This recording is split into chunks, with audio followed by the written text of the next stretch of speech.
शक्ति ईरान क्यों रुक नहीं रहा है? आपको दिखाते हैं अमेरिका और ईरान के पास कितनी शक्ति है। अगर ये युद्ध लंबा खिंचता है तो किससे ज्यादा नुकसान होगा? इस युद्ध को लेकर ट्रंप के दिमाग में क्या चल रहा है? अमेरिकी थिंक टैंक क्या कह रहे हैं? क्या ईरान अमेरिका का मुकाबला कर पाएगा? देखिए। ये है यूएसएस बेनब्रिज यानी DDG 96 युद्धपोत। आप देख सकते हैं कि कैसे इस अमेरिकन युद्धपोत से ईरान पर दनादन मिसाइलें दागी जा रही हैं।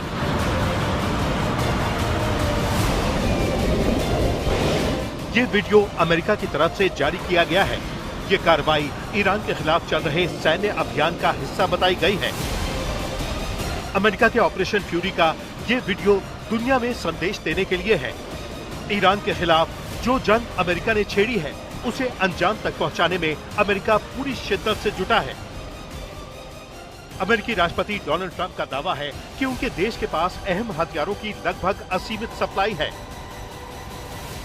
We're already substantially ahead of our time projections, but whatever the time is, it's okay. Whatever it takes, we will always, and we have right from the beginning, we projected 4 to 5 weeks, but we have capability to go far longer than that. We'll do it. Whatever somebody said today, they said, oh, well, the president wants to do it really quickly. After that, he'll get bored. I don't get bored.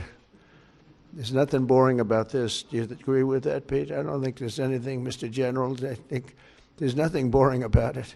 Somebody actually said from the media, I think you'll get bored after about a week or two. No, we don't get bored. I never get bored.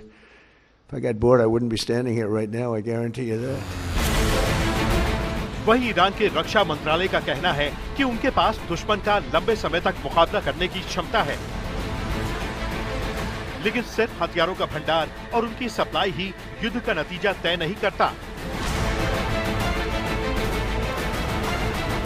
Ukraine लंबे समय से रूस की तुलना में कम हथियारों और कम सैनिकों के बावजूद उससे लड़ रहा है। फिर भी हथियारों का भंडार और सप्लाई युद्ध में अहम भूमिका निभाती है। आपको बता दें कि इजराइल, अमेरिका और ईरान के बीच इस जंग की शुरुआत में ही हमलों की रफ्तार बहुत तेज रही है।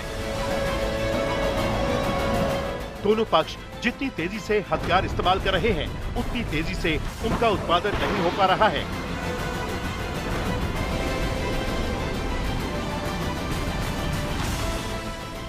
तेल अवीव स्थित institute for national security studies यानी कि INSS का अनुमान है कि अमेरिका और इजराइल अब तक 2000 से अधिक हमले कर चुके हैं, जिनमें कई तरह के हथियार इस्तेमाल हुए हैं।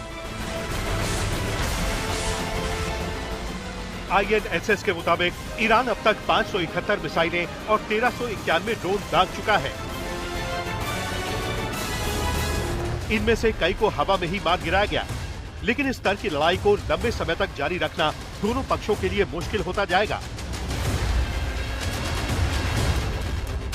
आपको बता दें कि मिडिल ईस्ट के देशों का कहना है कि ईरान की ओर से दागी जा रही मिसाइलों की संख्या में पहले ही कमी देखी गई है।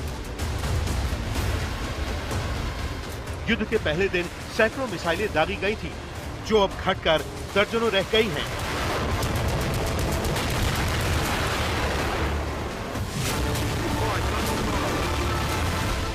अमेरिकी सेंट्रल कमांड यानी सेंटकॉम के अनुसार पिछले 24 घंटों में ही इसमें 23% की गिरावट दर्ज की गई है।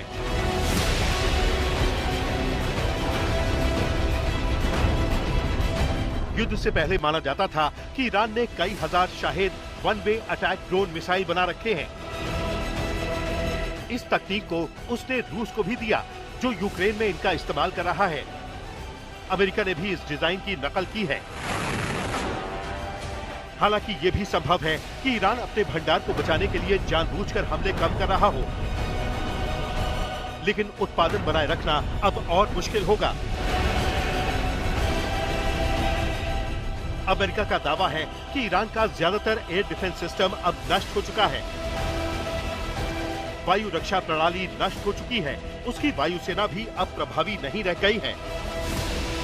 सेंटकॉम के मुताबिक अब युद्ध का अगला चरण ईरान के मिसाइल और ड्रोन लॉन्चर, हथियार भंडार और उत्पादन फैक्ट्रियों को निशाना बनाने पर केंद्रित है।